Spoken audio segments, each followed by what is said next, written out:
Okay, Facebook did that thing again where it failed going live, so now I'm adding it manually for your viewing pleasure. Let's see. Come on, keep swirling, stupid circle thing. Yes, and now we are live on all three platforms. What's up, guys? You're watching RPadTV, and today I'm going to talk about the Fantastic Four First Steps with two fantastic people. On the top left is Ray Carsillo, and on the top right is the ever-loving, not blue-eyed Paul Semel. What is up, you guys? Hello. What's up? How's it going? Yeah, not much going on over here. Just excited to talk about some comic book movies. Yes. Yeah, we've had a lot this year. It's August tomorrow, so we're 7 months out of the way. I think. Yep. Was this the last movie that's out this year for comics? I believe. I think so. Yeah. I think so. Because I don't think the next Marvel one is until Spider-Man 4 next May. Right. I believe. And then even shows, we just have Wonder Man and for Marvel. Marvel Zombies. Oh, yeah. But yeah, Fantastic Four First Steps. A lot to talk about in this movie, which I think we all will agree is either very good to great, depending on what you like in comics. But let's start off with our bite-sized reviews of the movie. Paul, encapsulate this movie, you will. Okay. Me. Thanks to a smart script and a unique take on a spot-on cast, the Fantastic Four First Steps is not only the best Fantastic Four movie, and by a lot, it's the best Marvel movie since The Marvels, and the most emotionally affecting since Endgame.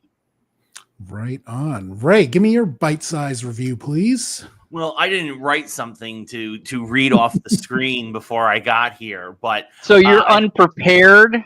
No, oh no, I'm. You're unprepared. Oh no, I can talk. You failed. You didn't.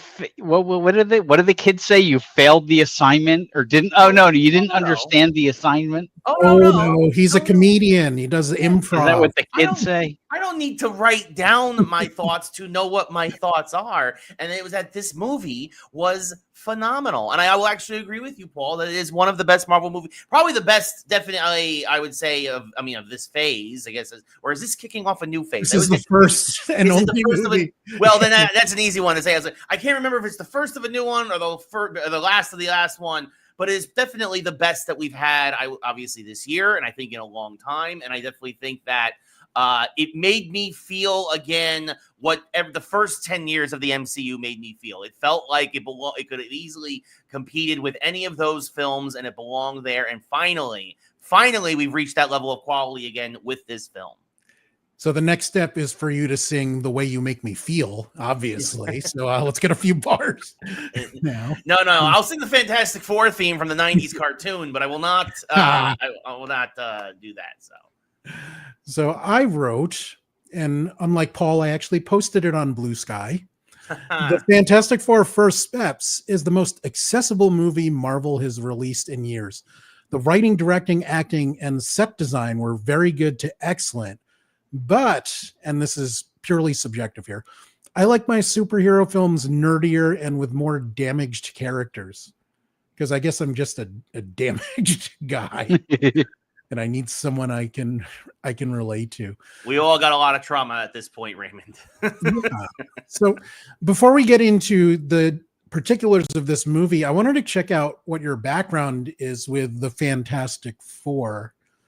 Actually, even before I get to that, let's run some numbers off first. So Fantastic Four First Steps is the first movie in Marvel Phase 6. It is the fourth iteration of this team in filmic terms. There was that banned Forbidden movie that you can only get by illegally downloading it, the 2 Fox series, and now we have this, directed by Matt Shakman, who a lot of us know from. You're forgetting you're forgetting the third Sony one that was the really, really terrible one. There was the 2 with Jessica Alba. No, I did not. Yeah, but you don't count them twice as teams. You're counting teams. Oh, yeah. Okay. And that was yes, that was still Fox, wasn't it? Was it? Yeah, you're right. It was Fox. Yes. Okay. Yeah. So there's 5 movies, 4 teams, Right. 3 failures. One never released. One never released, which we should. People should watch that just for how god awful it is. It's really something. It was a victim of the time, Raymond. It was a victim of the time. Yeah. Yeah, but it also wasn't ever supposed to come out, so it was okay that it was bad. The other ones there's no excuse for the other ones being bad. So. Right. So what Paul is alluding to, the movie was made specifically to hang on to a license and not for public consumption. But which the actors unfortunately never knew until it was too late. That's just rude. Yeah, that's terrible. That's terrible. So Fantastic Four was actually the first comic I ever owned. My aunt, Tita Goldie, she bought me, I can't even remember which Fantastic Four issue. And then years later, the one that I do remember, she bought me a Marvel 2-in-1, which was a series that revolved around Thing. And this comic I loved because Thing is laid up in the hospital. He got beat up by a lot of people and he just needed some downtime. But as he's in the hospital, you literally have dozens of villains, trying to attack him and dozens of superheroes fending off the villains. So in one issue, you get to see all these cool characters, which I forget how old I was at the time, but it was just overwhelmingly cool seeing, literally almost 100 characters, maybe more in one comic book. So I have a history with that. It holds a special place in my heart, which the movies almost took away because they were not good. As beautiful as Jessica Alba is, and who played the Invisible Woman in the other one, that really Kate Mara. Person. Yes, as valuable as Kate Mara's family is. Yeah. Those movies were terrible, and that almost killed it for me. Ray, what is your background on the Fantastic Four? Yeah, I would get the comics some when I was older, but like for me, I guess my first introduction to them in terms of the comics were probably when they would have guest appear in other people's comics, right? Spider-Man and stuff. But I mean, my most vivid memory where they were the stars, as I mentioned the cartoon earlier, was the '90s cartoon.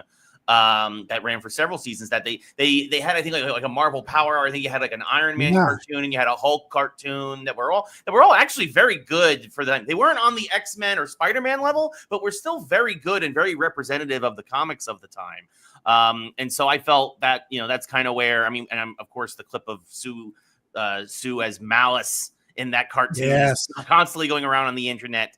I'm sure that awoke a lot of things and a lot of young boys out there. But yes, that cartoon was probably my first iteration and first experience. And of course, again, watched the movies. And when I got older and could afford, to buy comic books myself, I would add them to my weekly pull list, and whatnot. But yeah, so for me, it was cartoon first, then comic books. And you, Paul? I've clearly never heard of the Fantastic Four, and I don't know what you're talking about. No, I've been a fan of the Fantastic Four since I was a kid. I think even before Spider-Man, I was reading that, and I remember reading Fantastic Four and Ghost Rider for some reason. And they've always been like one of the when I buy comics, I tend to buy them with superhero comics by not the writer, not the artist, but by the character, and they are definitely ones that I just read all the time. I don't care who's writing it, who's drawing it, what. Like, I buy Fantastic Four among other characters. So, and then as for the movies, I mean, I saw the movies too. By the way, I just didn't even want to mention them. But anyway, yeah, I mean, you kind of hope that they were going to do good things with them, and they just top to bottom. Just not, no. And it's not for a lack of acting talent. There was, obviously Chris Evans is there. Andre Braugher was in that second shitty one with the Rise of the Silver Surfer one. And right. You had the commish play the Thing. Come on. A lot of people like Michael Chiklis as the Thing, but I don't know. I have one gripe about it that I will get into later, but that this movie made me very happy about. But yeah, bottom line is those movies were just not good. None of the stuff. Yeah. And even at that time, they were not good because their contemporaries were the X-Men Fox movies, which were considerably better than that. Yes. Well, and I think that's part of the problem was that they kept trying to make Fantastic Four of that era, at least. They kept looking like, well, it worked for X-Men, and we'll try to make a little edgier and a little this, and it's like, no, that's not. No. That's not what those characters are, and that's the problem. Is exactly. that's the studio system. It's like just copy and paste. So let's kick things off on a positive tip. Ray, what did you like best about First Steps? Oh goodness! I mean, and there is a lot to choose from. I think for me, a lot of the aesthetics. And in two different cases, I loved the space scenes in particular. I loved just the feel of everything of them flying the ship through space and all of that, and how that all kind of just made sense, and just not to what is it, going through like the nebulas and all that other stuff. Just that whole aspect. It felt great. I loved Galactus, the inside of Galactus' ship, and it just felt great. And then of course, just when back on Earth, the retro future 1950s, 1960s feel of everything, but also all of this amazing sci-fi still all around you. And it felt, it was just beautiful to look at. I think it was beautiful. Everything was beautifully designed, and it just felt comforting in a weird way. I don't know if that's the right, the word. It just felt like, no, it totally get it. Warm and like I just was like, this is just, it gave me all the warm and fuzzies inside. I'm like, this is just really, really really nice, Yeah. So. And you, Paul, what did you like best? Basically everything that Ray just said and more. I mean, the characters and the actors and the art direction and the story. But one thing that I would point out that I really liked was how this was a very different Fantastic Four movie than we had seen. Obviously, it wasn't an origin story because it was and good. It was. Well, I mean, yes, but also it wasn't. We weren't seeing the origin all over again. You're seeing a more established version of the characters, right? But also, and we'll get into this more when we start talking about specific characters. But I liked how the characters were ever so slightly different than we're used to seeing them, but in a way that made sense. And was fitting, which is kind of a hallmark, I feel, of the MCU movies in general, that they've kind of, sometimes they kind of modernize the characters, or they change little things that make sense, that you're like, okay. So for example, the Galactus let's start with him. The idea that Galactus isn't on a food binge. He's kind of I don't want to be doing this anymore. I'm tired of this. Oh, there's a little baby. And he's not looking at the baby oh, by the way, spoiler alert for all this stuff. Yeah. He's not looking at the baby and being oh, that'll be a nice little appetizer. He's oh, that kid could replace me. That kid could take over for my job. Well, they've done that in the comic books, but yeah, but not near, but not norm. That's not the normal Galactus sort of position, and I kind of I like that. It's never usually Franklin. It's never usually Franklin either. At least in this first encounter. Right. Yeah. Right. So yeah, the thing that I like best about the movie is that they really committed to Marvel's first family, which the other Fox movies didn't. It was kind of more they felt haphazardly thrown together. Whereas this movie, they have their traditions. There's the family dinners, 7 p.m. on Sundays, stuff like that. I love how they transformed, or I guess they updated Johnny and Ben's relationship, which I want to talk about more later. But yeah, you really get the sense that they are a family unit, and it's almost this aspirational aspect of the Fantastic Four that they are the family that all the other superheroes look up to, whether they're superheroing with their actual family or their found family. And this is something the MCU hasn't really had. You've had your weirdo families like Guardians of the Galaxy, you have super people that just came together like the Avengers, and then more recently you had Thunderbolts, who are just messed up people who ended up hanging out together. But so I really love that they established this as Marvel's first family, and they did a brilliant job doing so. Now, on the negative side, there's not a lot that I didn't like about this movie. And anything is almost nitpicky. There was one scene with Galactus that kind of bothered me, but the first family thing is also why I kind of enjoyed Thunderbolts and Superman more, especially Thunderbolts, is that there's this almost vanilla-ish aspect to the Fantastic Four, in that they're almost like this perfect family, which they're supposed to be. And I totally get it. Like I said, aspirational. And that kind of is a little boring for me. Not that they themselves are boring, but I like damaged people, and I like reading about their adventures. And as flawed as these guys are, they are almost like the perfect family. I mean, Paul, what didn't you like about First Steps? I honestly couldn't think of anything. And I'm not making a joke. I'm not being funny. Like I sat here this morning when I got your sort of questions, and I was like, what didn't I like? I'm like, can't think of anything.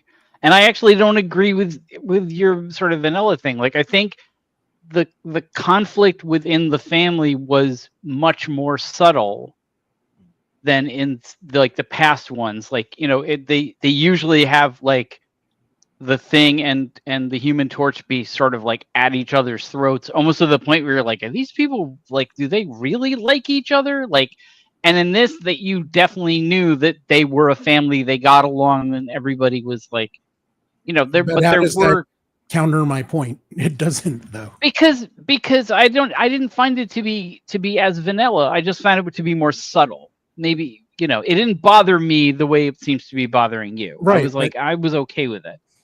It doesn't bother me. It bored me compared to. It didn't bore me. I thought I liked it. So yeah. Right.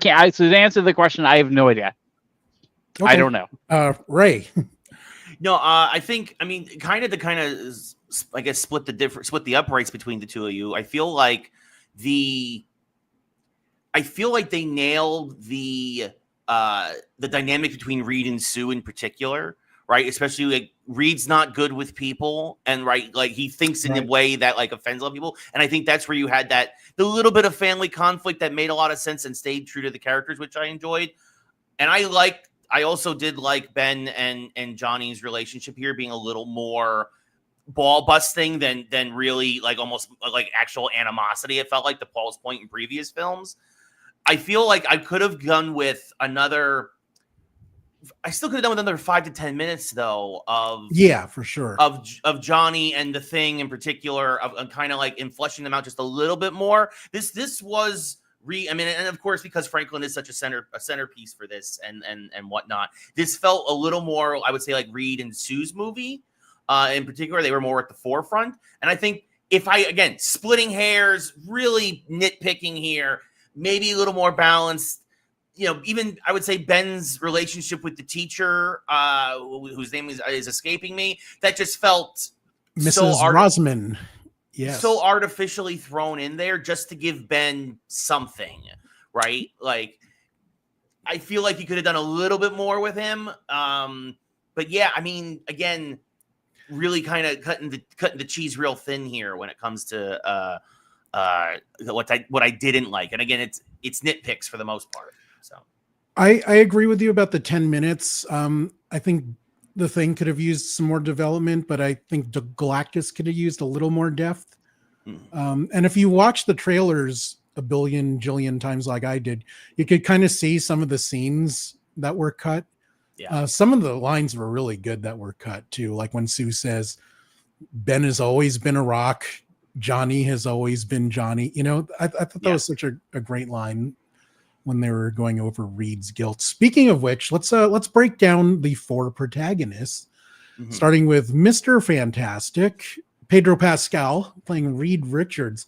It was interesting here that a lot of people criticized this performance saying that they wanted Mr. Fantastic to be more confident, more self-assured, more of the prototypical leader. But I actually really liked how guilt was the overwhelming aspect of his portrayal, which to me is his biggest characteristic. Yes, he is, the smartest person on planet Earth, but he's also feels guilt, tremendous guilt about the mistakes for his family, and especially with Ben. Paul, what did you think of Pedro as Mr. Fantastic? And should he have shaved the mustache? He got heat for that, which I didn't know was a thing. Yeah, I agree with you about the guilt thing, but one of the things that I liked about it over the Jessica Alba movie, because I don't know how to pronounce the guy who played him in that movie. Was that it was not his only characteristic. That he wasn't all about the guilt the way he was. You know what I mean? Like he definitely, unlike some of the other characters, hasn't come to grips with what's happened to him. Like he definitely wants to fix this, but it's not like he was constantly talking about it the way that guy was in the Jessica Alba movie. And in fact, there's a very cool scene with Ben where Ben is like, dude, it's okay. It's fine. Yeah. You know what I mean? And I love that. That was a really, really good scene. I also thought that his chemistry with Vanessa Kirby was really, really good. Like, he was very convincing as a very smart person, but he was also very convincing as somebody who would love her and that she would love. And I thought that was really, really good. Because again, also someone that would frustrate her occasionally, which they did show. Yes, they did. But I thought that their connection was much better than in whatever the hell his name is and Jessica Alba in either of those two movies. And obviously, what about Miles? Was Miles Teller? Well, Miles Teller, and but they weren't together in that. That's the thing. That movie is really an origin story, isn't it? And half the movie, isn't he in the jungle or something, by himself or on the run or whatever? Yeah, there's a whole long thing where after he gets his powers, he runs off and he's trying to figure everything out and For the although record, there is one thing about that movie that I think is interesting with him that we haven't seen in any movie before or since, which is that he hides himself by changing his face to look like somebody completely different. Right. And I did think that was the one thing I was like, yeah, that's something you could do if your face was basically silly, buddy. I like that. Plastic Man does that all the time. So yeah. I mean, that, for the record, that is the first movie I ever saw Michael B. Jordan in, and I kind of I'm still not convinced that he can act because of that movie. Now, Ray, what are your thoughts on Pedro Pascal as Mr. Fantastic? Yeah, I mean, I too don't understand why he's getting. I guess he's getting a little bit of hate out there for certain things. But I thought, to your point, I thought he carried the guilt well. I felt and also how it also informed his anxiety. That was clear that I screwed up. I hurt my people closest to me. I can't let anybody be hurt ever again. And so he's constantly just doing. He's reading everything. He's everything. He's he's trying to be this super protector now, right? Because of the one screw up that kind of haunts him. And I love how the guilt informed his anxiety that you saw. And and to the point where, and I think that's why just him and Vanessa Kirby had such a great chemistry, because she was his grounding to reality. She was the one that when he started to really spiral, I think, and Ben did a little bit too, to Paul's point and whatnot, but when he really started to spiral, it was her.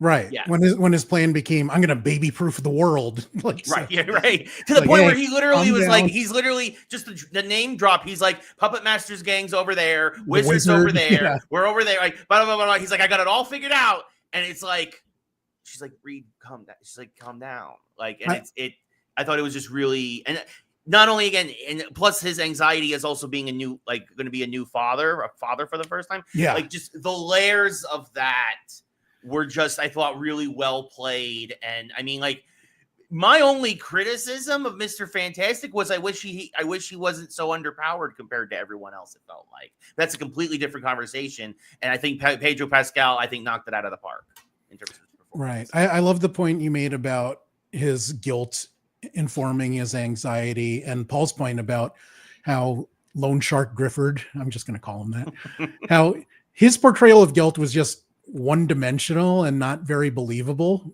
Yeah. Which almost made him annoying. Like, dude, get over it. Yeah. You're fucked up.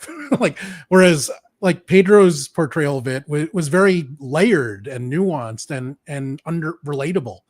So yeah, I love that about him. But moving on to who I think is the real star of the movie, which surprised me. I thought Sue was the leader and the emotional and really the core of the Fantastic Four. And again, the society being weird, the movie is getting heat for portraying her too strongly, which might be the dumbest thing I've heard this year. Yeah. But her performance surprised me because I wasn't expecting her to be so prominent. And she also knocked it out of the park. I loved how she was the mother, even before she gave birth. She had that motherly role within the group, which I think, all of us had. In college, my cousin May was kind of like the den mother for our circle of friends. So yeah, I don't think that's something that Kate Mara and Jessica Alba portrayed in their versions of Sue, which Vanessa Kirby totally slayed. Ray, what did you think of her performance? Yeah, no, I think I agree. I think of the 4 performances, she was the best. She steals the show. And I think to your point, like and even to Paul's to your point earlier about Vanilla, I feel like it would have been very easy for her to have play a vanilla Sue Storm, right? It would have been very easy for her to have been a kind of one note and even kind of fade into the background, no pun intended, as the Invisible Woman, right? Like, but she was the star of the show. She was super prominent, and she kind of held everybody together. She had the biggest moments, I feel, of the film in terms of her powers and in terms of just everything in general. She was the core's conscience, right? She was the core's, right? Like whenever doubt crept in, whenever there was any sort of them questioning themselves, she was the one who and Johnny a little bit at certain points, but it was really her to kind of like jumpstart the group in a lot of ways. And really just chewed up the scenery. And again, a very nuanced performance, a very well-rounded character and Vanessa Kirby did a fantastic job with her. Absolutely. Paul. I was not nearly as surprised because I've seen Vanessa Kirby in other things, and I kind of knew that she's really, really good and was going to be really, really good in this. That's not what surprised me. What surprised me was that they wrote her so prominently. Right. But I also, in the comics, a lot of times they've made her much more of the leader of the group. And I like that they brought that to the movies for the first time. Yeah. And I also like that her relationship with the other characters was, again, more subtle, but more interesting because of it. Like, she wasn't the scolding mom like Jessica Alba was, like constantly like yelling. That's like it was supposed to be. Yeah, that's kind of how I looked at it. Like, where she was constantly yelling at Johnny and Ben to stop all the bickering and whatnot. And I liked, like, for example, when you had Vanessa and the guy who Joseph Quinn, Johnny Storm, like they felt like older brother and little sister. Yes. And yes. And the way they kind of dealt with each other was really cool. And again, as I said earlier, like, her and Pedro, definitely had a really good, husband-wife relationship as well. So. And speaking of the guy on your desk, Paul, we got to talk about, I just like calling him Evan Burt Baccarat because it's funnier that way. Right. But Evan Moss Baccarat, who is the first Jewish actor to play the Thing, which for me was important because the thing is a stand-in for Jack Kirby, who was a Jewish kid from the Lower East Side. And he always said he put more of himself in that character than any of his other incredible creations. So I was happy that they got a Jewish actor to play him. And I was also happy that he loved black and white cookies, because that is also one of my favorite things. As both of you know, black and white cookies. Come on. I thought of you, Ray, when I saw that. I was laughing. I was like, okay. I know one guy from New York who would only eat the white half, and I was convinced it's because he was racist. So that guy ate the cookies? Like, yes. What? So yeah, if you don't like black and white cookies, you're either have a gluten allergy or you're insane. That is my opinion. But what did you think of Evan Burt Baccarat as the thing, Paul? Well, as somebody who is Jewish, I really liked that they showed his Jewish side in the movie. I also loved it how often he was holding the baby. It was just funny to see him sitting there holding the baby. Like, and I love that they were like, yeah, let the thing hold the baby, and he's like sitting there holding the baby, like totally natural, like, and everything else. But the big thing that I liked, and this is sort of inherent of the whole movie, but really big with Ben, was he was a much more, I feel, grounded character. And I don't mean grounded in reality. I meant that he himself was grounded. Like, it was almost as if he had gone to therapy. Like, he had accepted, like, you know, in the other movies and often in the early comics, like, Ben Grimm hates what he's become and he doesn't want to be the Thing. And in this, I felt like the Thing was like, okay, this is who I am, and I got to, and, you know, maybe someday it's going to change, but it's not going to change anytime soon. So I'm just going to kind of make peace with it. And you see that, like, when he's walking around and, like, the little kids are like, pick up the car. And he's like, oh, pick up the car. Sure. And, like, he's like, I'm going to throw the car on you kids. Like, you know, that was hilarious. Yeah, but I love that he kind of had come to grips with the whole thing, and that's one of the things I loved about this movie was that they all, like I said earlier, it was like a much later version of them than we've seen in the movies, where they've been these superheroes. This is they know their roles, they know what they're gonna do. Like, they're like, okay, we're the Fantastic Four, we protect the Earth, we do this, we do that. This is our little roles within it. And it's like, and, you know, and everything is kind of like been settled, which is not to say that, you know, they're complacent or anything like that, but just that they're as much at peace with what's happened and who they are as they can be. And I like that. Right. Too much of his character in the other movies was like, oh, I hate myself and I hate Reed sometimes, you know? Yeah. And then that gets boring. Yeah. By the way, I was one of the people who, when the first trailer came out and he spoke, where I was like, ooh, I don't know about that voice. But by the time I got to the movie, I was like, okay with it. It worked for me. I was like, yeah, that's fine. So in the scene that he's walking around in Ray, he's wearing a Brooklyn Dodgers hat, as a kid from the Lower East Side would. This one YouTuber said it was a Red Sox hat. I'm like, you idiot. Like, no kid from the Lower East Side is wearing a Boston Red Sox. Oh, God. Yeah. So what did you think of Evan Burt Baccarat? No, I felt he had a very good performance. Again, I think he didn't have as much to do necessarily as the other characters. I would have loved another 5-10 minutes with him. Again, a couple more of those moments, like where he's with lifting the car and whatnot. But again, even when he had his moments, it was a very layered performance. Again, I think, you know, to Paul's point, he is more accepting of what he is, but there's still that insecurity there. And that's a perfect scene of that, where like he's talking to the teacher and he's kind of just like, oh, she might like me and I don't like me. And blah, blah, like you kind of got that sense that there's still that sense of like a little bit of insecurity about what he is, even if he is far more accepting of what he is at this point. Yeah. What was his line? He's like, I'll bring cookies. He's like, I'll bring cookies. What the hell did you say that? Yeah, exactly. Right. Like, he's still just like, right. Which is also a very human thing, which I think we've all done at some point. Right. So yeah, I think it would have been. And again, I think also you realize there are moments like in space, just how important he is to the team as the pilot, and how he's making sure things again, everybody was more competent in this Fantastic Four movie than they've ever been in previous Fantastic Four movies, it feels like. I also found it funny that he had the snippy thing for the umbilical cord. He just had that on him. But they were ready. They're the Fantastic Four, Raymond. They were ready to go.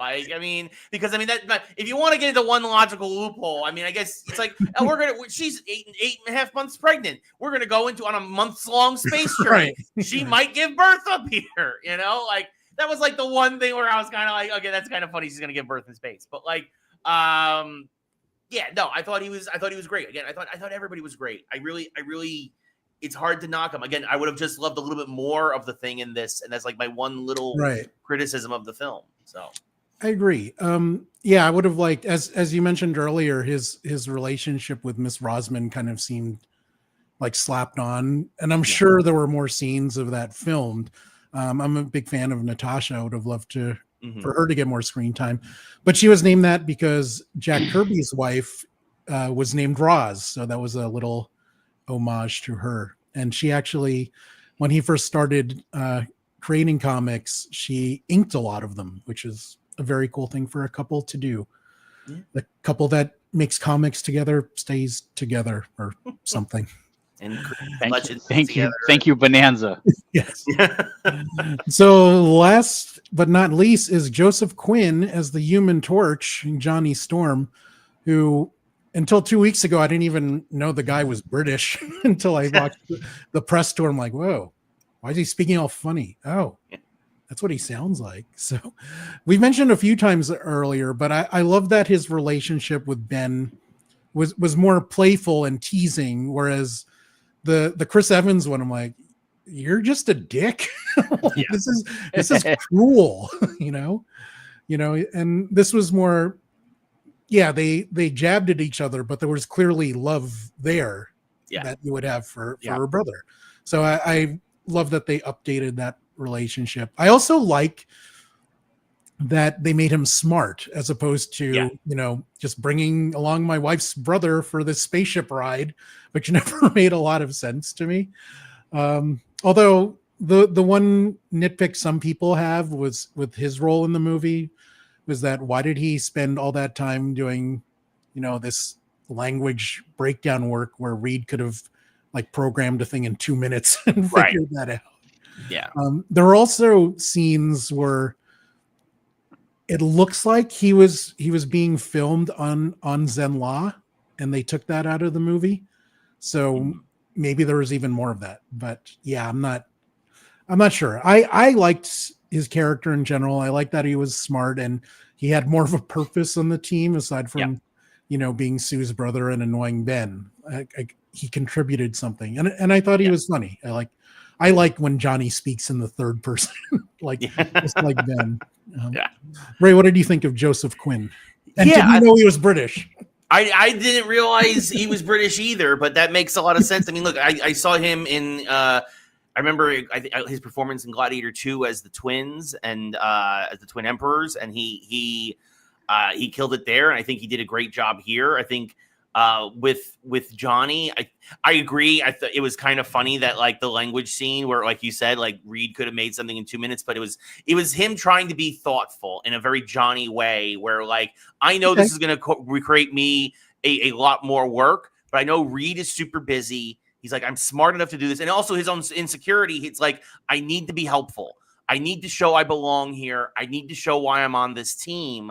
Besides being, the kind of the hot shot, right? So he wanted it's his own. Again, everybody's very flawed in this a little bit, but it's how their best qualities always shine through.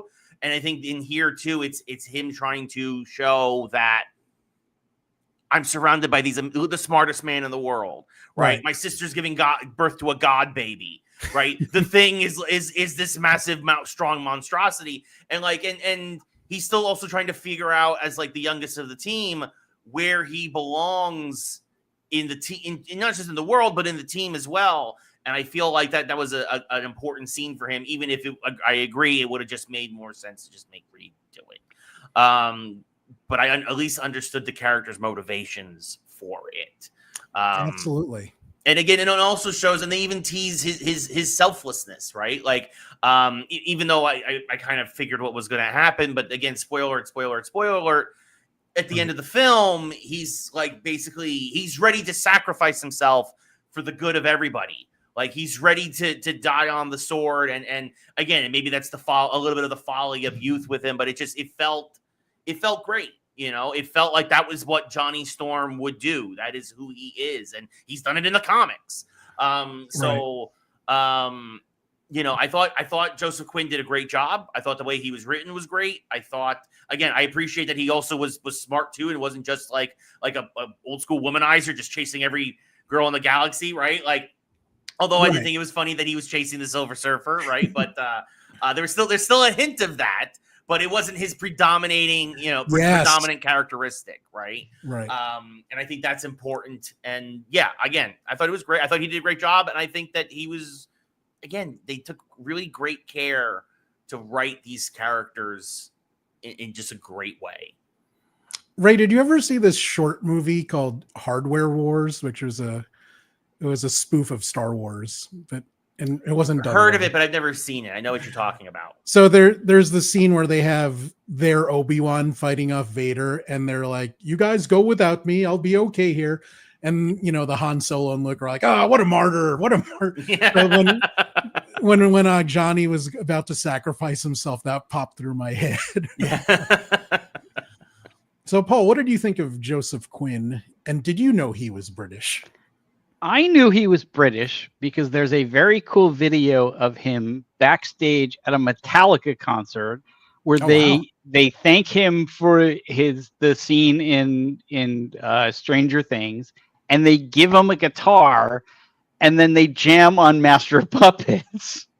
Oh wow! Which is super cool.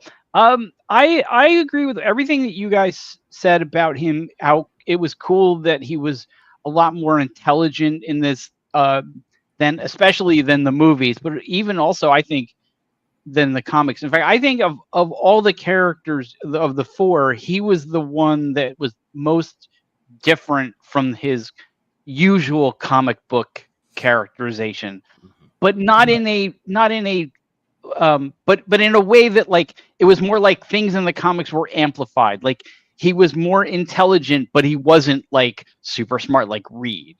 Like, right. And the other thing I would say is he was more mature. Mm-hmm. And sometimes he's been more mature and sometimes he's been less mature in the comics. And in this, he seemed like he was ever so slightly more mature than he usually is in the comics.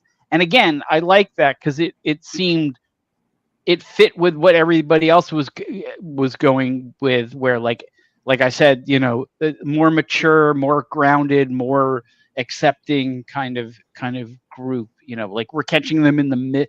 You know, this isn't their first rodeo or either the second rodeo. It's, you know, they're 4 years in. Yeah, like they've been through some shit. They know what they're doing. So, question for you, Paul. In the comics, one of the most enduring bromances is between Spider-Man and the Human Torch. Can you see Joseph Quinn having that kind of chemistry with Tom Holland in future Marvel products? They are both British, so I don't know. Does that help? I mean, oddly, no, not as much as I could see Tom Holland and Chris Evans getting along.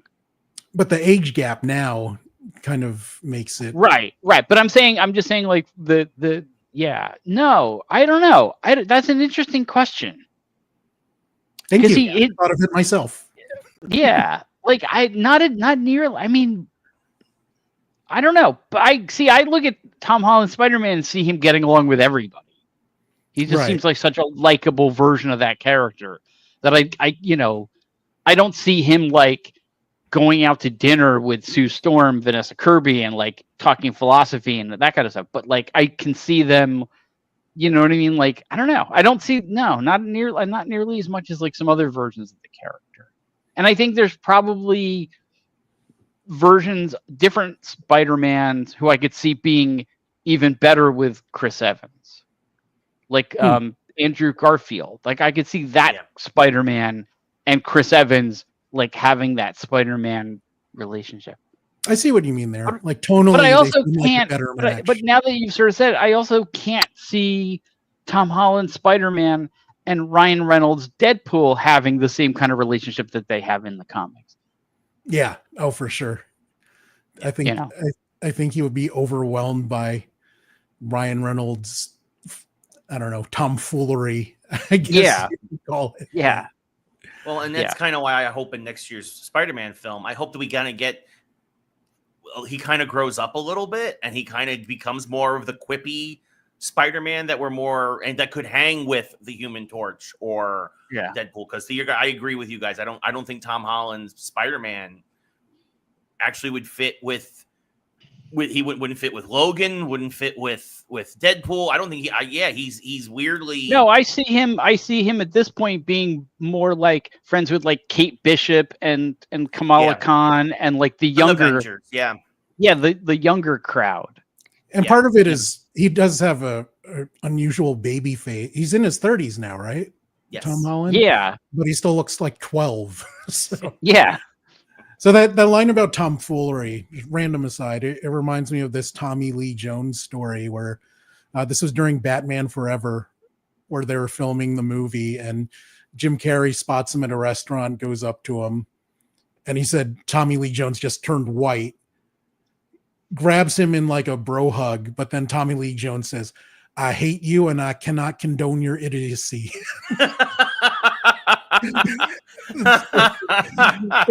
Like, what do you do with that?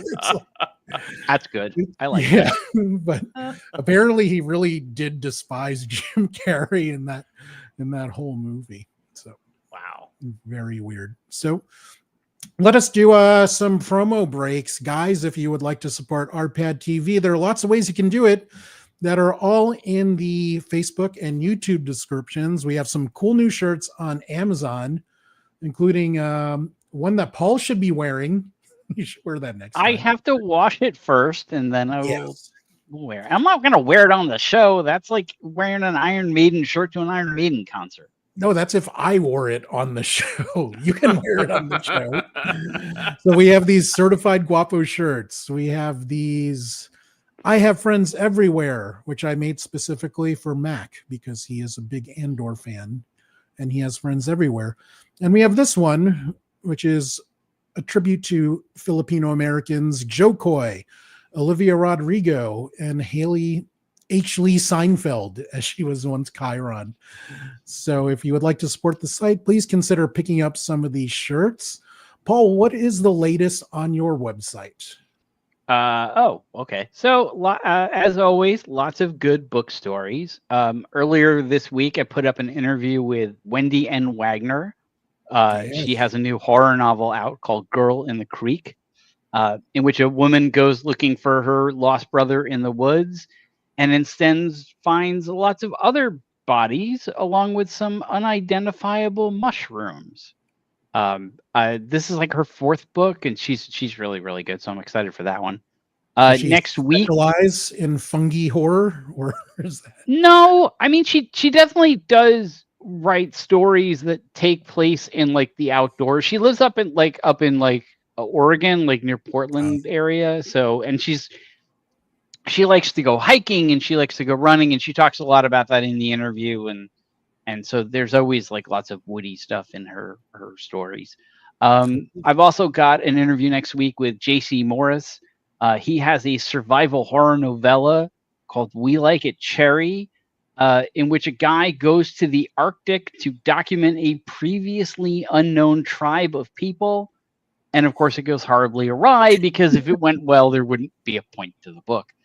And then also this week, in the realm of video games, I did an interview with the principal creative writer for the Marvel fighting game Contest of Champions, in which they talked about all the Fantastic Four stuff they've got going on in honor of the movie. It's not connected to the movie. It's definitely, within their own realm, but There's a couple really cool things, like a cool mode with the Fantastic Four where you're fighting Doombots and stuff. So that's up. And that's Excellent. For these stories, go to paulsemel.com. The URL is right down here, but there are also direct links in the Facebook and YouTube descriptions. Paul, could you let JC know that this book cover really made me crave a cherry icy? And that was all. I will email him later and let him know that. Yes.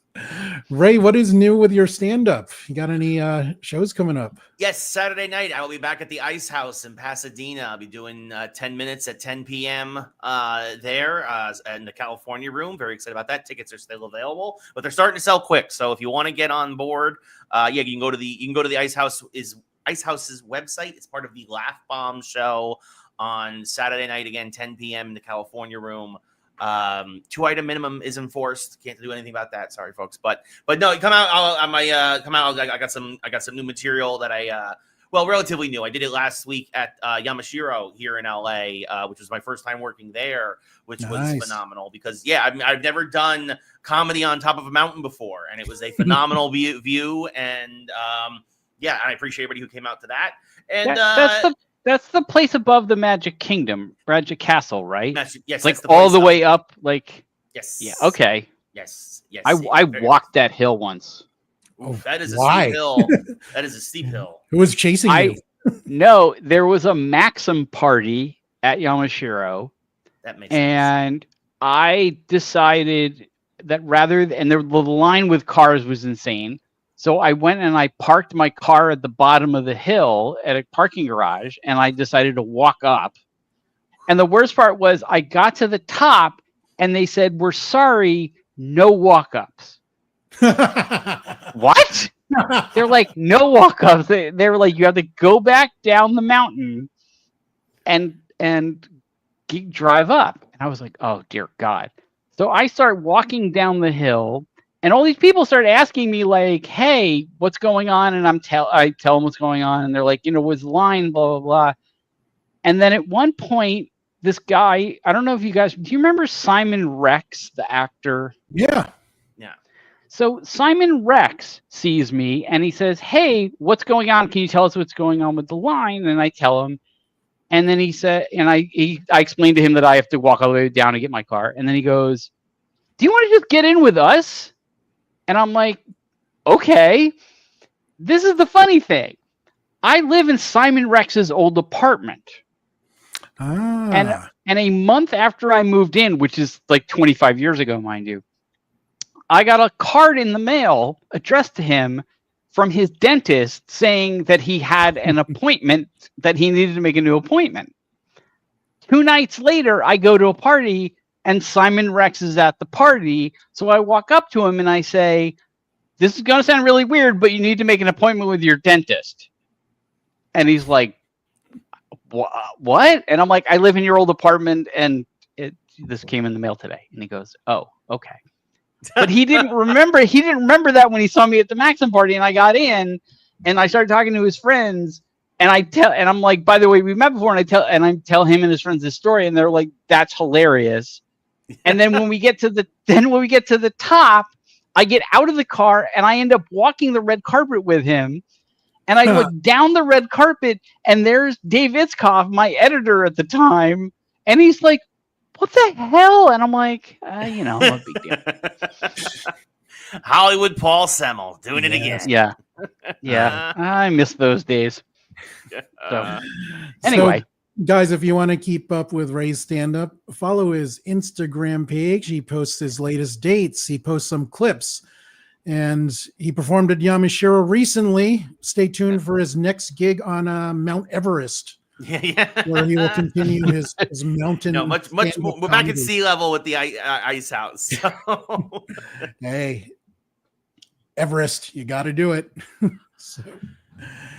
Now let us continue with Fantastic Four First Steps. We have an interesting version of the Silver Surfer, not Norrin Rad, but Shalabal, played by Julia Garner. Ray, what did you make of every Shalabal, every whoa still shines? I love the Carpenters. I mean, again, she was somebody who probably could have benefited from a little more screen time and a little more to do, but I think she did a good job, right? I mean, of course, she only really had one scene where she had to show any emotion, but I feel like no, I thought she was great. I thought she served the film well. I think she stayed very true to the character in a lot of ways, and I felt that, yeah, I mean, it's, you have this great actress, and you've limited her to 20 lines maybe, so in the whole film, something like that, but it was impactful, and she no, I thought she did a good job, right? Like, I think, again, it's another character that probably could have benefited from, and you mentioned it earlier, from scenes that looked like they probably were cut, and probably could have benefited from that a little bit more. So how about you, Paul? I loved her. I thought she was absolutely fantastic. When, maybe you are right, she didn't have as much of a screen presence, screen time, I should say, but her presence during that time was really, really strong. I mean, when she was giving that speech in Times Square, and I don't remember the exact lines, but she was like, I herald your doom, I herald your destruction, I herald Galactus. Chills. And the thing is, that could have gone horribly wrong. Like, that could have just sounded so stupid. Yeah. And it didn't. And like in the theater, like everybody was just like, oh shit. Like, we are fucked. It's the filter they used on her voice that it almost gave it a slight echo, but also a metallic quality, which I thought was perfectly suited for that. Yeah, I also loved her. I love her action scenes where, she surfs on lava. She surfed on the Atlantic Ocean in the middle of it, which you can't really do, I guess. But they played that aspect of her. As Ray said, I think the core of her character was true to Norrin Radd and his sense of sacrifice, his sense of honor. I cannot watch Julia Garner without thinking of that line in Ozark where she's like, I don't know shit about fuck. And that's all that plays in my head when I see her. And I'm like, say it. Say it. But speaking of say it, there was that time where Johnny is flying Ben back down into the atmosphere where he's like, say it. But I wanted him to be like Beavis and be like, say it, bunghole. Like, that wasn't going to happen, but that would have killed me. But I like, I don't know, it sounds weird, but I like her texture. They did a good job with the Fox movie at that time, but these graphics now are upgraded, especially with Surfer and The Thing. I loved, even when he was touching his hands, it sounded like rock touching rock, which they didn't really do in the other movies. That whole, the special effects in general, kind of going off track here, but they just really upped the ante of them. Silver Surfer, I think, had just enough time. I could have used a little more too, but not as much as I would have wanted, given minutes to Galactus and The Thing. So it's hard to make all these cuts. But speaking of Galactus, I love Ralph Ineson's voice. It sounds so cool. And I generally like this portrayal, except this one scene where he has Mr. Fantastic and he's stretching him. And all of a sudden he's smiling like a 4-year-old that just discovered his penis. And I just thought it was so stupid. Like, he's a scientist that's older than our universe. Well, first of all, he's a scientist. And he's smiling like some dipshit, like, hey, Mr. Van. Like, I did not like that scene, but everything else I thought was cool. How about you, Paul? What did you think of his Galactus? You got to start with the voice. I mean, it's just that's so cool. It's such a good voice, and it's such a good voice for that character. It sounds like somebody who is Godzilla sized. I also like that he was a guy. Speaking of Godzilla, that he was a guy in a rubber suit. That he was like a human being in a costume, walking through like a very small version of the city, and that just really worked, and because he was able to have like facial expressions, like he gets this look at when Sue is like pushing him through the vortex, like he's got this look on his face like no, like, because he knows where that's, he doesn't know where it's going specifically, but he knows like this is not good. I have a question for you guys. That scene for me is the first time I got emotional chills since Endgame, which is a movie that's full of those. I was curious when she pushes him through and Silver Surfer hits him and stuff. There was a cheer that went through the theater, which again I haven't seen in a Marvel movie since Endgame. Did that happen when you guys saw the movie? It did not. I saw it twice. It did not in either of the screenings, but it made me think about something that there's an aspect of the movie that I don't think the three of us can fully appreciate because we don't have kids. And there's something about a mother's love and a mother's sacrifice, or even Uncle Johnny, what he was willing to sacrifice. Like we can know it here, but we can't like fully absorb that because we don't have kids. And that is something that might be one reason for me personally, while I don't enjoy this movie as much as some parents would, let's say. Ray, what did you think of Galactus and that voice? Yeah. Also, just want to mention, even though I don't have kids, I did yell at several in the theater during the film. Some kids decided not where we were going with this, right? Yeah. No. Well, they yelled. They were like, when the Silver Surfer first appeared, they went chicken jockey, and I turned to them like, shut up. Don't know who they were. I don't know why. Why would they yell chicken jockey? That makes no sense. They're dumb kids. I don't know. Is that just a thing kids do now? They yell chicken jockey at random intervals? The Minecraft movie ruined cinema forever. Like, I don't know what else to say. But yeah, so I yelled at those kids because I was super into it. And that's the thing. I was into the whole film and was just enjoying every second of it.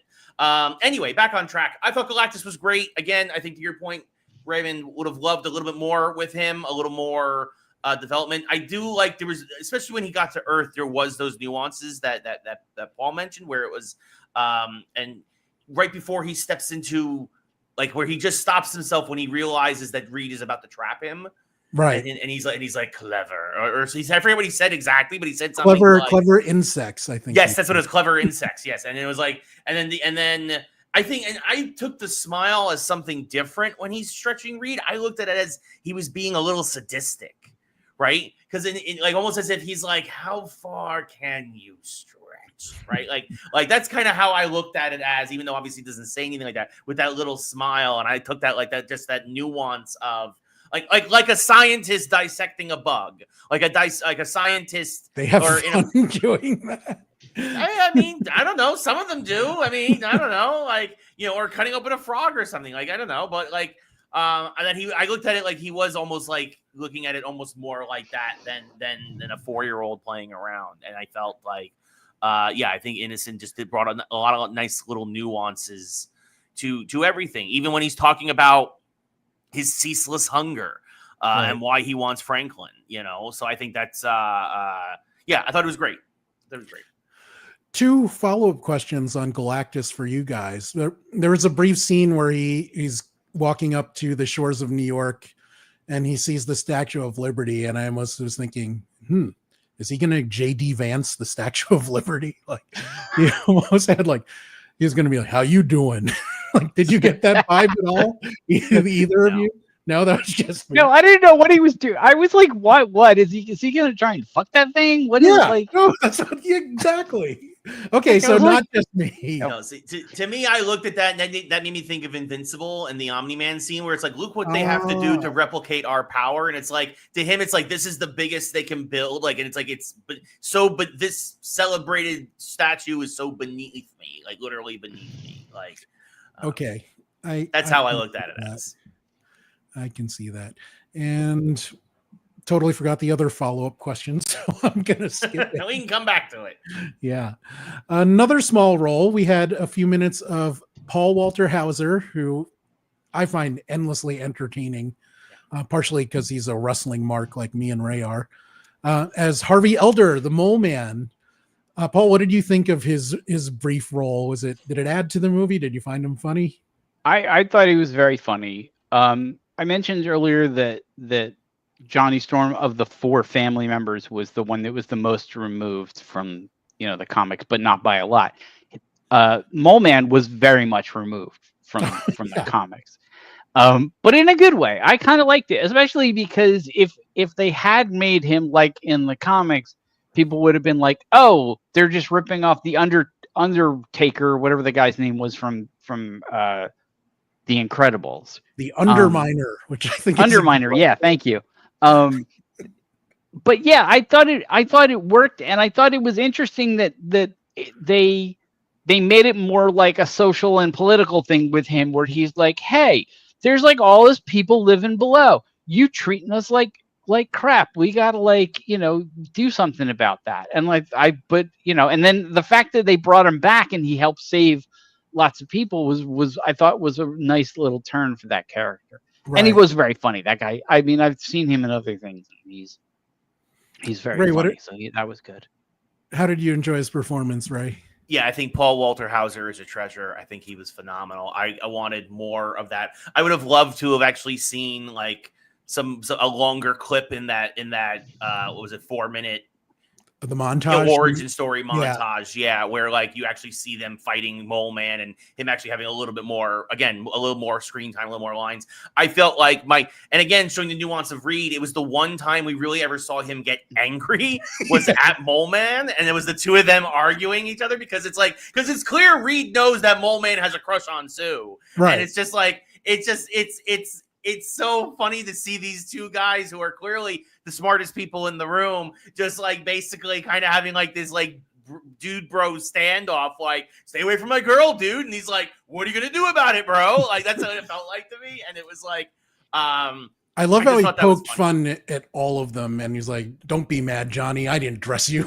Just the one-liners. Like, and then right after they leave, I'm sorry, Sue. I mean, it's just like, what do you want? I gotta be me, right? I gotta say what I gotta say, right? Like, I wonder, because obviously of his comedic chops, I wonder how much of that was written and how much if he was allowed to add it at all. Yeah, no, I do wonder that too, because he is naturally funny. I love that line, like, please wipe your shoes before you enter Subterranea. I'm just kidding, it's just dirt. It's all dirt. Yeah, it's all dirt. Yeah. Like, and now he called them, what did he call the Earth people, like sunlighters or something? Something like above dwellers or something. I forget what it was. I forget what he called them. It was great. It was just great. Yeah. He almost reminds me of what's his face's character in Iron Man, Trevor Slattery. Like, he has this bit role, but it's funny, and you kind of want to see like a 20-minute special on Disney Plus of just him being a dipshit. I just think it would be funny. One interesting thing was John Malkovich was shown in the trailers, and Matt Shakman revealed that he was the Red Ghost, and they had to, one of the sacrifices they made to get the runtime down was cutting all of his scenes. Ray, did you think those scenes would have added anything? Would you have liked to have seen them? I would have liked to, my curiosity says I would have liked to have seen them, but I wonder, much like Mole Man, right, would he have played a role in the end of the film? And if not, then I do understand why you cut him there in those beginnings and you just give the nod to him where it's like, and they fought Red Ghost super apes and all this other stuff, like, and then you have that one scene and it's just like, in the montage. I would love again, Red Ghost was mentioned several times. We'll get into it. Red Ghost was technically in one of the Easter eggs, but it wasn't John Malkovich. But yeah, like I'm sad John Malkovich was cut, but I also felt like the movie didn't need him. I felt the movie was I would have liked to have seen other things than another villain that from the comics nodded to in a bigger way. I completely agree with you, Ray. How about you, Paul? Would you have liked to have seen his scenes? I would like to see them, but as like deleted scenes on the DVD when I buy it, or not DVD, but like the Blu-ray.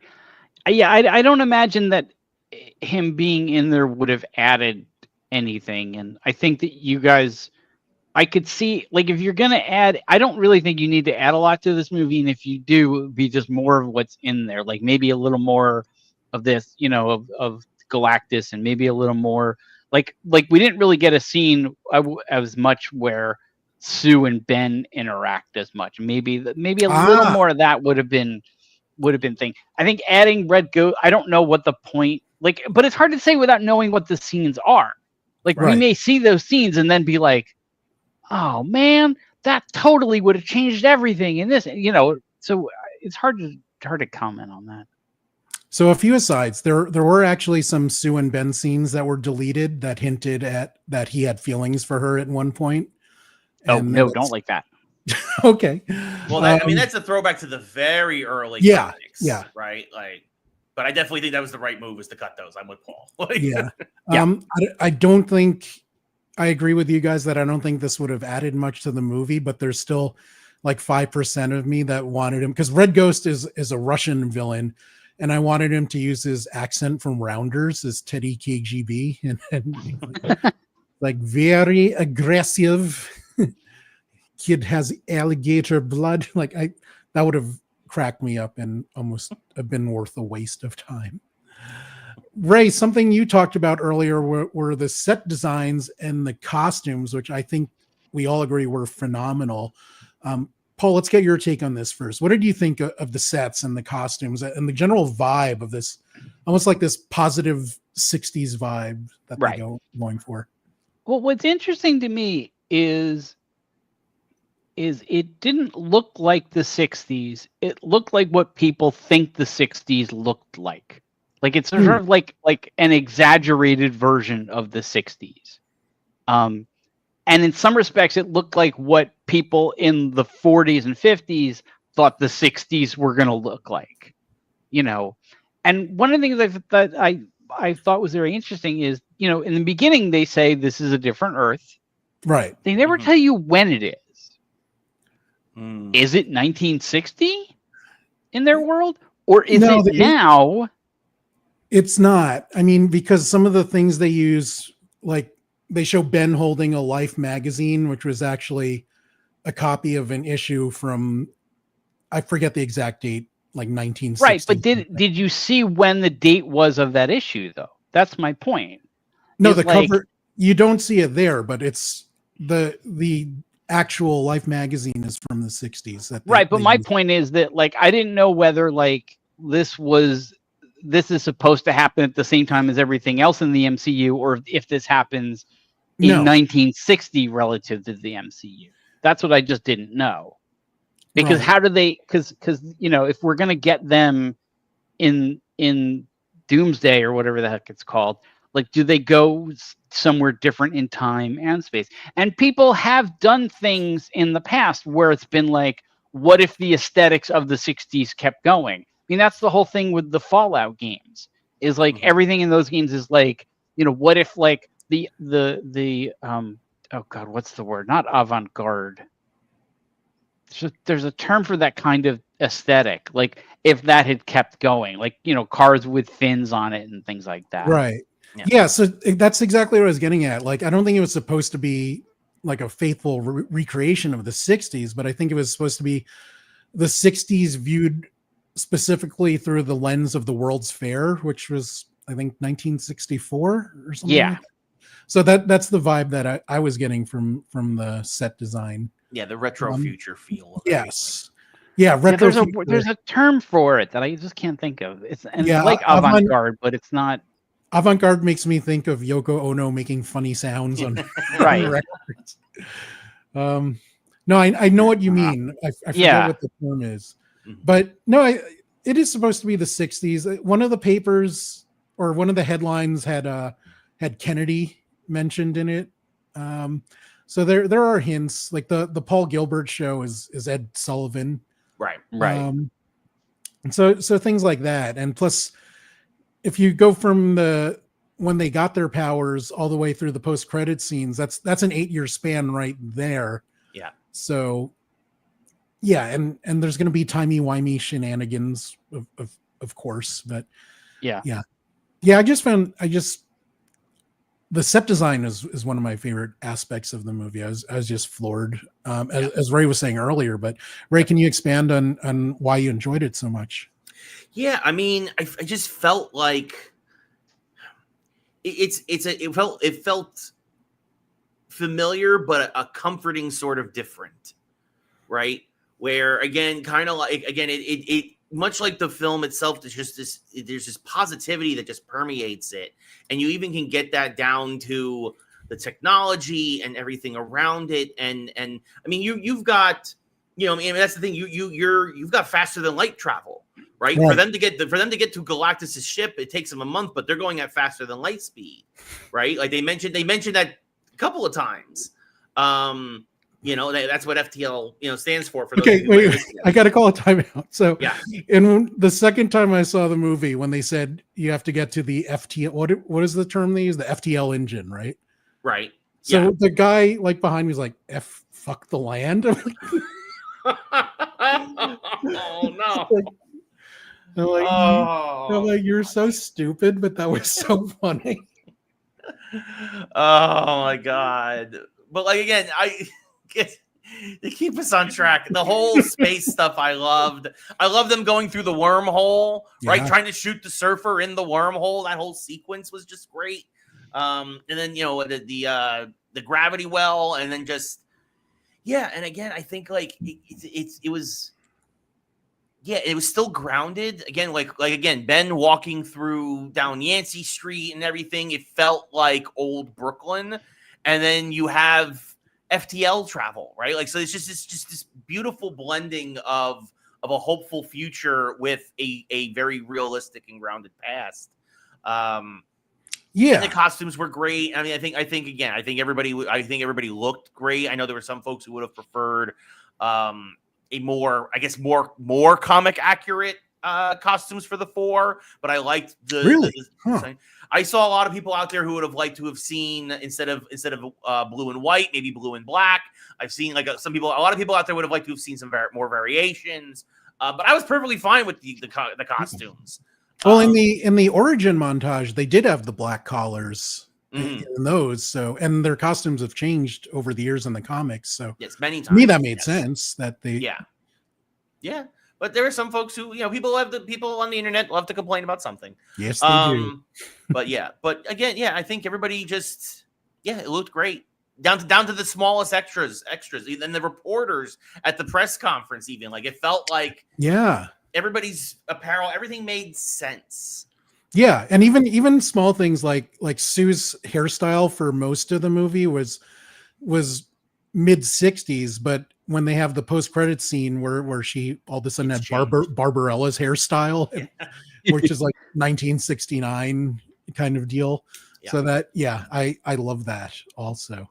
Now, we can't talk about a Marvel movie without talking about the post-credit scenes, and this one was a doozy that may or may not set up a lot of what we're going to see from Marvel next year. Ray, give me your breakdown of the post-credit scene, both in terms of itself, but also what it means for the MCU's future. We'll also very briefly mention the second post-credit scene was completely inconsequential. It was just a fun, for those who don't know, it was a fun Easter egg that was, and it was a lot of Easter eggs. Yes.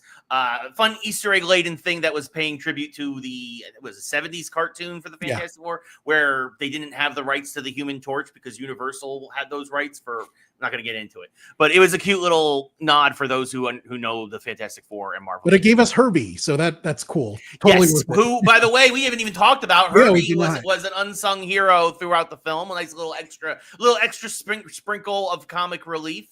I was glad he was there. And then, the main post-credit scene, of course, is we finally get our first real glimpse at Dr. Doom, who's come for Franklin, which makes perfect sense because Franklin is this basically a god in a lot of ways. He can manipulate reality and stuff. And for those who don't realize, that's why he was able to save his mom at the end and bring her back to life, basically.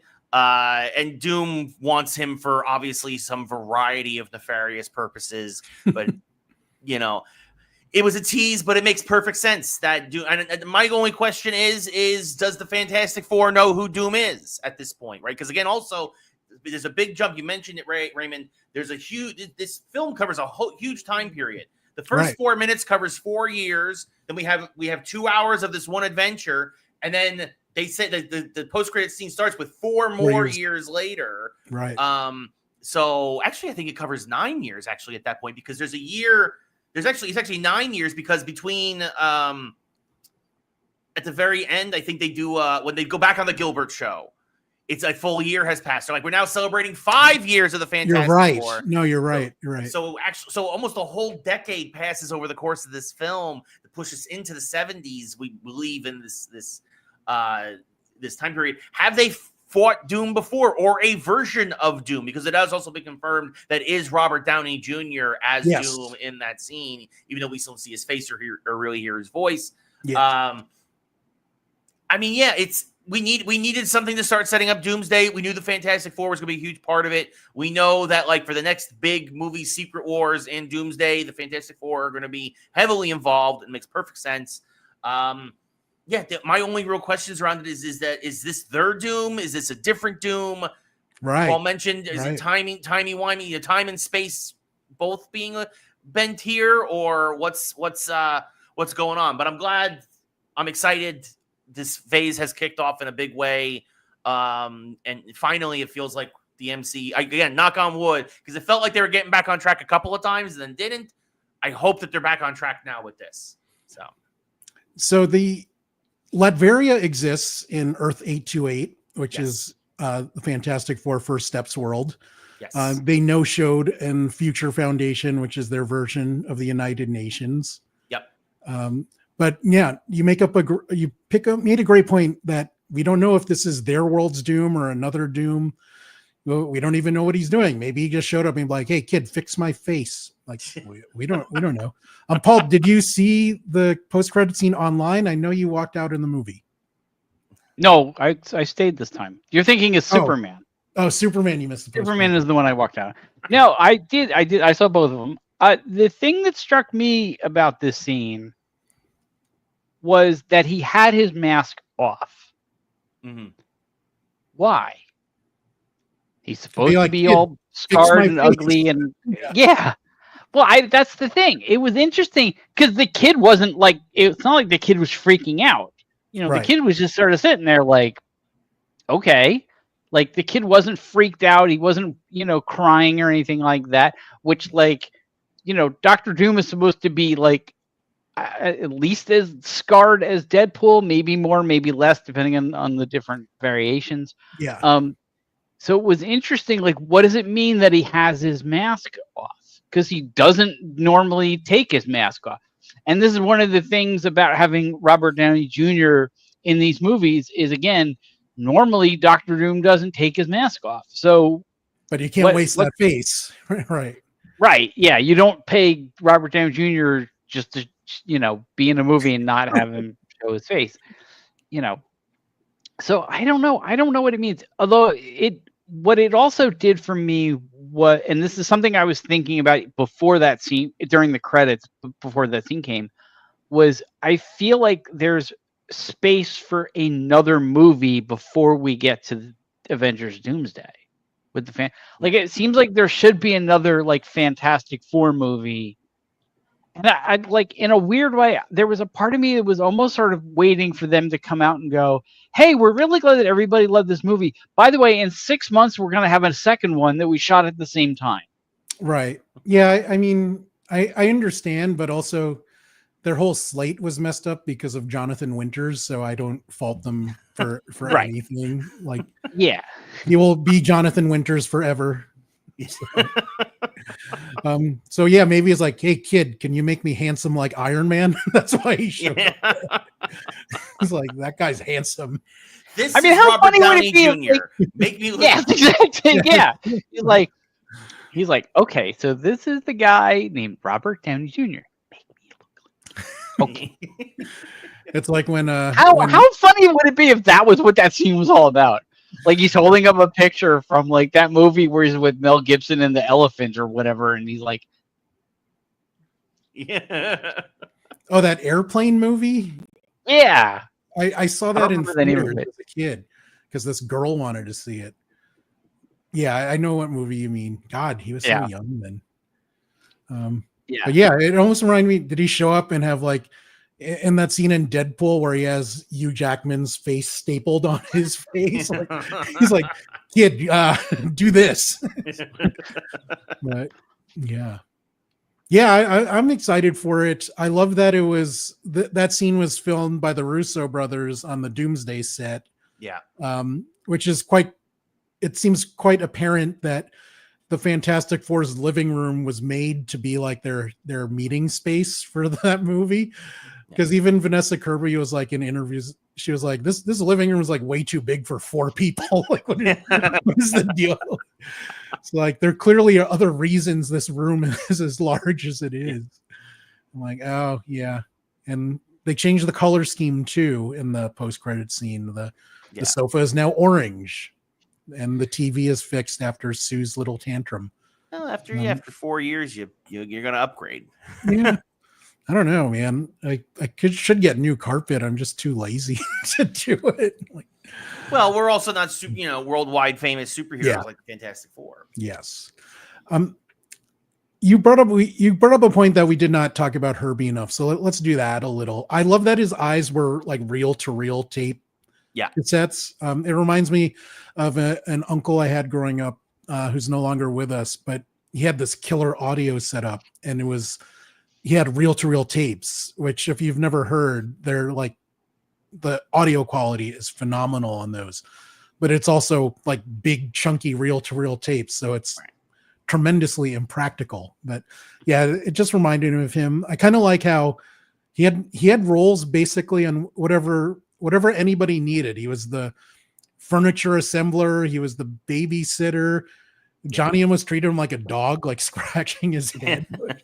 Like, so he was the emergency pilot when Sue was giving birth. That's right. I mean, so it's almost like, wow, this dude does a lot. I mean, what did you think of Herbie? It's funny because we've been talking about, not only did we not really talk about Herbie, but Herbie was kind of like the Crypto in this movie to Superman. And in a weird way, there's a lot of similarities tonally between these movies that I keep thinking of, especially as we've been talking about it. Like they're all much more hopeful and upbeat than like a lot of superhero movies have been.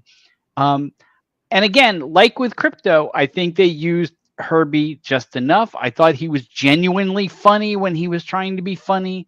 I mean, he's a little more helpful, obviously, than Crypto. Crypto is Crypto's not making pasta sauce. No. Crypto, and if he did, he would have put a lot more garlic in it as opposed to not enough. But yeah, so I liked Herbie, and it's funny because like Herbie's one of those things where you're like, oh, this is just for the kids, like when they had the Ewoks in Star Wars, and like you're like, oh, okay, it's gonna be like for kids, and then like, but he really wasn't. Like he was genuinely. Had some genuinely funny moments, like, and he was useful. Yes, and he was practical. Unlike Ewoks who like shot themselves with their own weapons and stuff like that.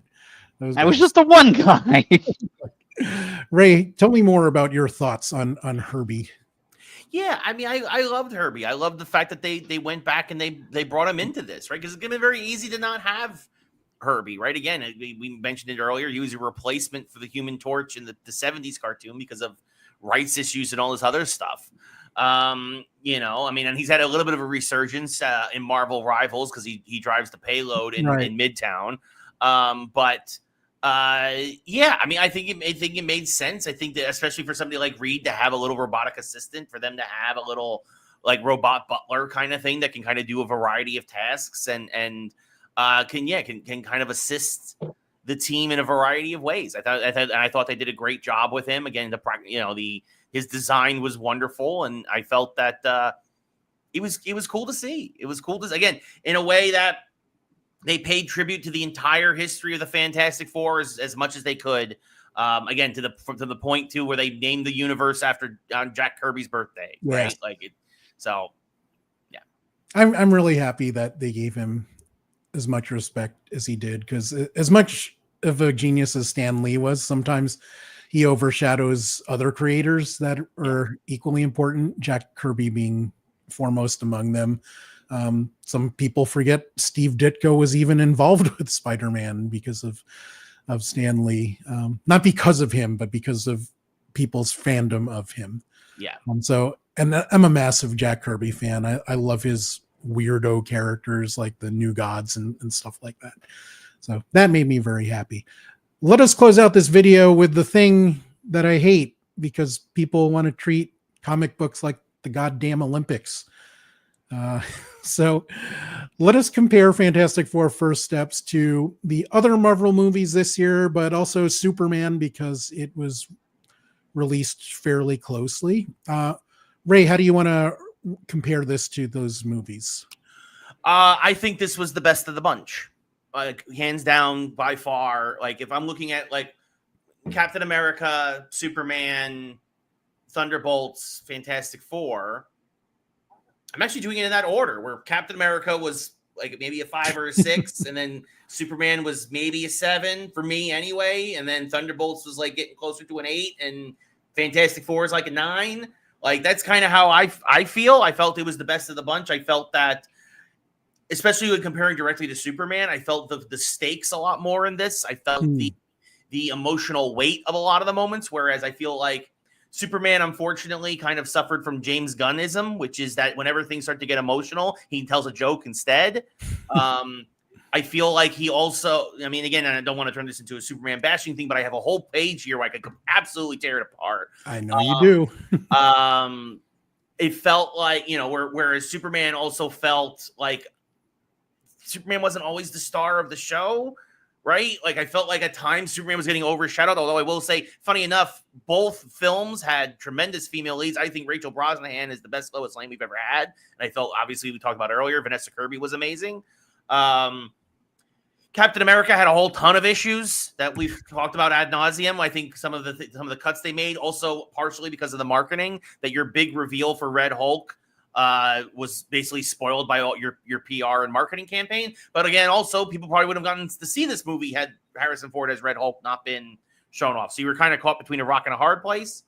And I loved Thunderbolts. I hated that they killed off Taskmaster in the first 20 minutes, but like, other than that, you know, and again, that movie could also get better or worse depending on where they go with Doomsday and everything else, because there's obviously that felt like that more than anything else, I felt was like such a build up and setup for the bigger things to come. But I think as a standalone film, this was the most complete. This took me on a ride that I absolutely loved. You know, and again, and there were a couple of moments where, like, they, of course, they ask you, it's like comic book logic, just go with us, which is one of the other things that I hated about Superman, which I felt like they were asking me that every 5 minutes. Yeah, and I felt that this, I thought this was easily the most complete of the superhero films of this year, and it is my favorite. It is easily king. Kirby is king. That's how I go. Captain America, Superman, Thunderbolts, Fantastic Four. All fair takes. Paul, what do you got? Okay. Okay. Best Fantastic Four movie by a very wide margin. Not hard. Yep. Agreed. All agreed. Best superhero movie of the year. The only one that I will go out and buy on Blu-ray when the time comes. Though I will watch all the other ones on streaming when they hit streaming, or in the case of Superman, come up to HBO. As far as the rest of the MCU, it certainly belongs among the best of the MCU, but not the best of the best. And what I mean by that is my favorite MCU movies are the Iron Mans, the Captain Americas, the Avengers, the Blades, the Deadpools, and the Captain Marvel / Marvels. Especially Iron Man 3. We know you're big. Well, that's the thing. It's not as good as the best of those movies. It's not as good as Endgame or Winter Soldier, but it is also not the worst of the best. Like, it's not Iron Man 3. It's decidedly like it's kind of in the middle, maybe a little bit higher. So, for example, I think I like it better than I like it better than Age of Ultron, but not nearly as much as the other 3 Avengers movies. Or I like it better than the first Captain America movie, but not as much as the other 2 Chris Evans Captain America movies. Right. So, yeah. I would say for me, it's a top 10 Marvel film, but it's not a top 5 Marvel film. Fair enough. I'd have to sit down and make a list, but yeah, don't maybe. Because it's not the Olympics. Yeah. No, I want The Russian judge says you'll get to 7 and you'll live with it. I want to think about this in canceled. terms of which, of how many times I will rewatch them. And I will rewatch Fantastic Four First Steps a lot. It's really good. I think it's, as I said earlier, it's the most accessible movie Marvel has released in a while, which is how you want to kick off a new phase. You don't need any knowledge of prior movies or TV shows for this, which is a great jumping on point and a great way to start phase 6. But I will rewatch Thunderbolts more because I enjoy how messed up the characters are and their weird dynamic. I will rewatch Superman more because it's just nerdier. Like, I'm a big Guy Gardner fan. I'm still astounded that someone put Metamorpho in a movie. Which, like, what the hell's a Metamorpho? And it's just so weird. So I appreciate that.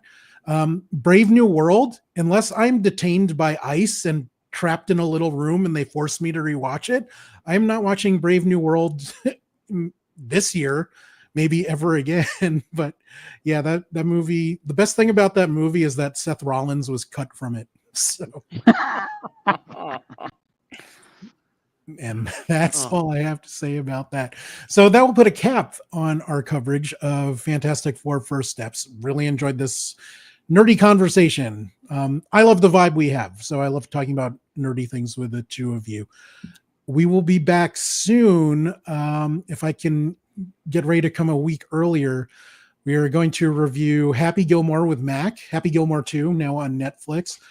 Paul will be coming back shortly to talk about Sandman Season 2, which I am terribly excited to talk about as well.